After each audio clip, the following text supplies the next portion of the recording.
El conflicto político en Quito llega a niveles inéditos y resulta que el alcalde removido es ahora alcalde en funciones otra vez. Y nadie tiene claro porque donde hay más de un abogado se cuenta con cientos de interpretaciones, quién mismo tiene la última palabra en un proceso donde se supone que el Tribunal Contencioso Electoral resolvía, pero ahora resulta que la justicia común es quien de verdad la ha tenido. Para analizar el presente y el futuro de la alcaldía de Quito nos acompaña esta mañana el doctor Rafael Ollarte, constitucionalista, a quien también, y ojalá el tiempo nos lo permita, queremos hacerle otras consultas. Doctor Ollarte, buenos días y bienvenido a Contacto Directo. Buenos días, don Lenin, un placer estar con usted y con todos los amigos de Contacto Directo. Antes de entrar al análisis de la sentencia, observemos el proceso, doctor. ¿Qué valor tiene la resolución de un tribunal que recibió de manera direccionada la acción de protección que planteó Jorge Yunda? La propia judicatura señala que no hubo sorteo, que se manipuló el sistema. Entonces le pregunto, si de un proceso irregular se puede obtener una sentencia válida. No, eso es imposible. Bueno, yo sé que en el Ecuador, como decía don Andrés F. Córdoba, hasta se puede tostarle granizo, pero claro, todos los jueces de primer nivel son competentes para conocer y resolver las acciones de protección y generar las garantías jurisdiccionales. Y por esa razón, para que se asuma competencia en un caso concreto, se tiene que sortear. Si el sorteo no se hace entre todos los jueces de la localidad, la asunción de competencia es nula, se ha violado una solemnidad sustancial y eso era lo que entendíamos iba a declarar la Corte Provincial de Pichincha. Llama poderosamente la atención que la Corte Provincial de Pichincha confirme una sentencia nula. Pero bueno, ese es el problema que tenemos hoy día, ¿no? ¿Y quién debe determinar eso? Si no lo ha hecho el tribunal, entonces ¿quién determina? Porque alguien tiene que hacer justicia. Sí, evidentemente a quien le correspondía era la Corte Provincial. Uno entiende que para eso existe el recurso de apelación y que dentro del recurso de apelación se iba a analizar algo tan básico y tan fundamental como una nulidad. Porque mire, la gente puede tener la razón en sus pretensiones, pero claro, incluso usted teniendo la razón, daña todo haciendo eso. Pues primero es autoridad pública y las autoridades públicas deben dar ejemplo del cumplimiento de la Constitución y de la ley. Si es la Constitución y la ley la que te otorga tu poder, ¿cómo puedes tú sobrepasar esa Constitución y la ley? En este caso, para quedarte en el cargo.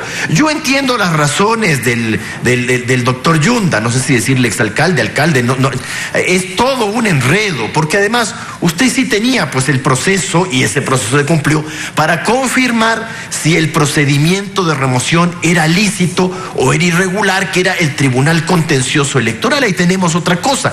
¿Qué va a hacer ahora el Tribunal Contencioso Electoral?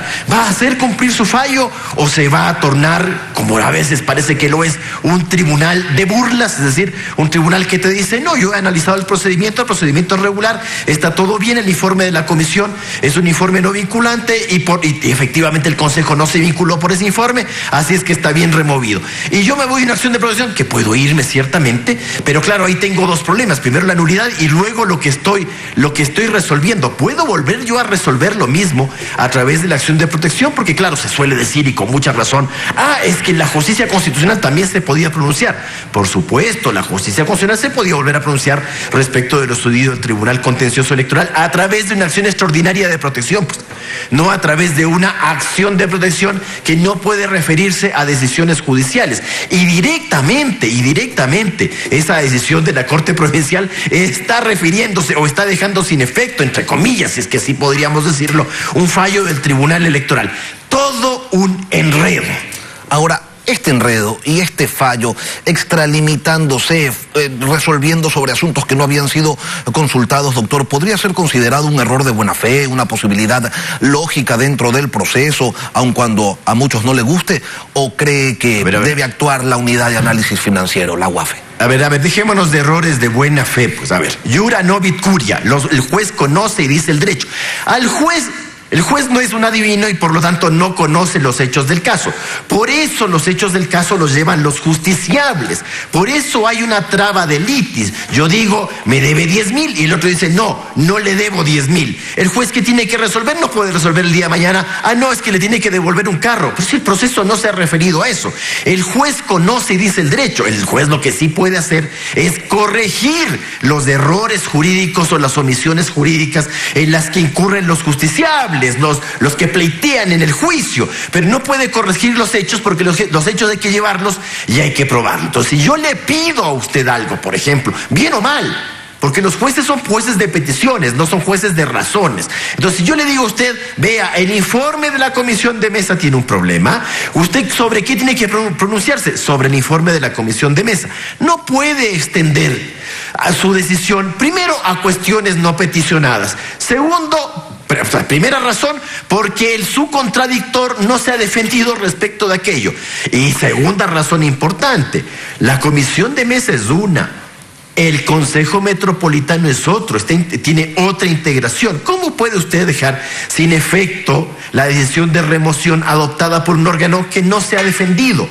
Entonces, claro, a mí no me diga esto de errores de buena fe cuando usted acude a la justicia, y por eso existe este famoso derecho al juez natural, al juez competente, independiente e imparcial. Y cuando nos referimos a competente, nos referimos al competente en el sentido procesal, que es lo que aquí no se ha cumplido, y al competente en sentido material, es decir, alguien que conozca la materia. Usted no va a un juez a pedirle que adivine cómo deben ser las cosas o cómo debe resolver un caso. Cuando usted acude a un juez que debe ser un especialista en la materia, usted tiene la confianza de que esa persona conoce la ley, conoce la Constitución, conoce la jurisprudencia y no se le inventa, pues no resuelva el buen tuntún nomás, pues. Por eso le preguntaba si debía intervenir la UAFE. Bueno, es que lo que pasa es que usted me está haciendo ver de que podrían ocurrir aquí cosas extrañas. Entonces, ¿cómo un juez se equivoca tanto? Entonces, a eso se refiere, ¿cierto? Digamos las cosas sin ambajes. Entonces, hablando así, a calzón quitado, entonces, a ver, ¿un juez se puede equivocar? Por supuesto que se puede equivocar, pues pero por eso hay recursos. Efectivamente, uno dice, pero tanto, es decir, a ver, es que yo le insisto, el doctor Yunda podía tener razón en su alegación, pero ¿por qué violar? Y 2 veces, porque no es una, 2 veces el tema del sorteo.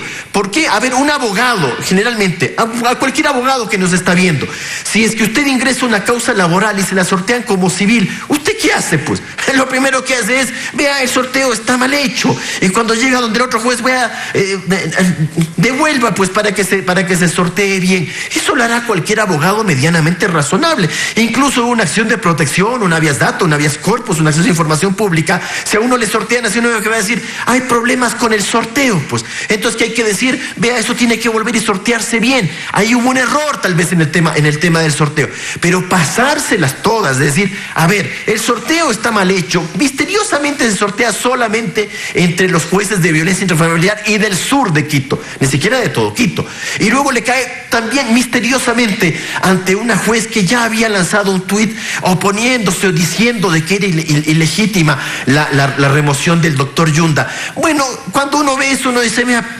yo quiero que mi caso salga bien, pues que no salga no solo con estas dudas, sino violando una solemnidad sustancial y con una causa nula. A mí no me sirve eso dirá cualquier mortal, pero parece que para los políticos se aplica otra regla. El Tribunal Contencioso Electoral, doctor, a ellos sí se les aguanta, ¿no? El Contencioso Electoral, doctor, en su momento señaló que el proceso de remoción de Yunda como alcalde de Quito se realizó dentro del respeto al ordenamiento jurídico. Ahora la Sala de lo Civil y Mercantil de la Corte Nacional de Justicia dice que Yunda no fue juzgado por autoridad imparcial e independiente. Pero el COTAD dice que quien debe efectuar el control político y la fiscalización en un municipio son los concejales. ¿Cómo quedamos entonces después de este fallo? Ahí hay un... ¿A ningún alcalde se lo puede fiscalizar ya? Pero nos genera un precedente tan triste que llegamos a eso. No solo a eso, sino que además con un error, perdone que lo diga brutal, pues porque, a ver, la comisión de mesa está integrada por concejales, sí. Y claro, la comisión de mesa elabora un informe. Entonces parecerían decirnos de que en ese informe en el que participaron los concejales, estos concejales no podían pronunciarse en la decisión final, que es lo que dijo la jueza en el fallo de primer nivel confirmado en el del segundo nivel. Pero no se puede equivocar así. Peor aún, un tribunal colegiado. Por ejemplo, en la misma acción de protección, ¿no hay un ponente acaso? Es decir, ¿no hay alguien que elabora el proyecto de sentencia? ¿Qué quiere decir? Que si alguien elabora el proyecto de sentencia no puede dictar el fallo porque ya tiene un criterio preconcebido en el proyecto de sentencia, en la ponencia. Lo mismo me están diciendo de esto. Es un error terrible.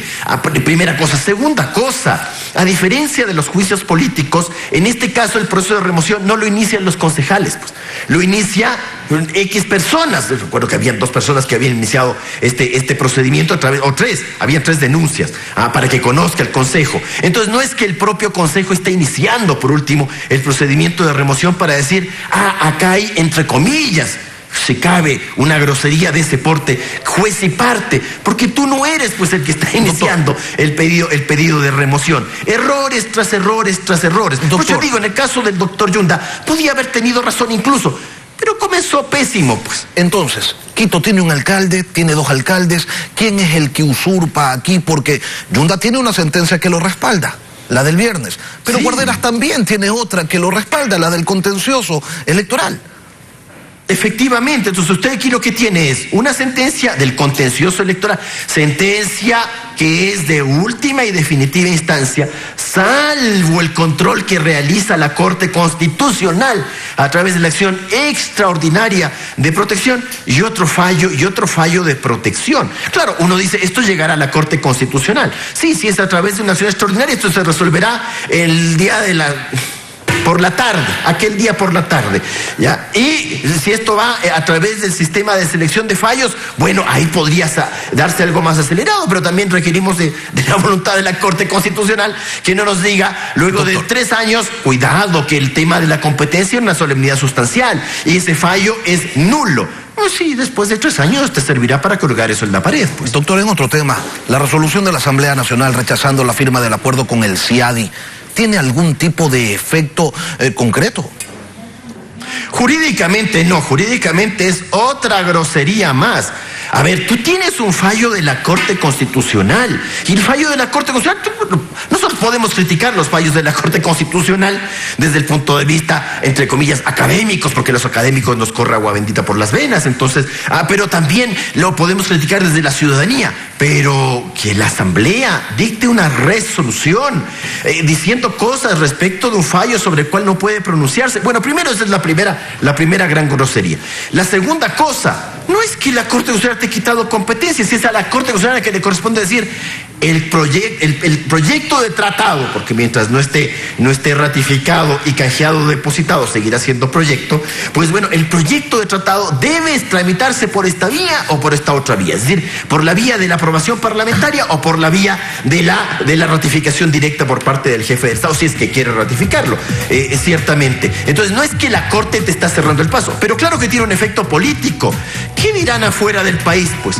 Porque uno dice, a ver, ¿qué confianza tiene el ecuatoriano en sus cortes? Caso Yunda, ¿qué confianza tiene el ecuatoriano en sus cortes? ¿Usted pretende que un inversionista extranjero tenga confianza en los tribunales ecuatorianos? Eso me está diciendo. Y me saca una resolución de los mismos políticos que basurean a las cortes, que dicen que es un desastre. Ellos no dicen que el inversionista extranjero que viene aquí a poner dinero va a arriesgarse a decir, pero si el político ecuatoriano me dice que la corte se equivoca, que los jueces hacen esto y lo otro, yo me voy a ir a meter mi plata ahí para que el día de mañana me hagan pedazos en un tribunal.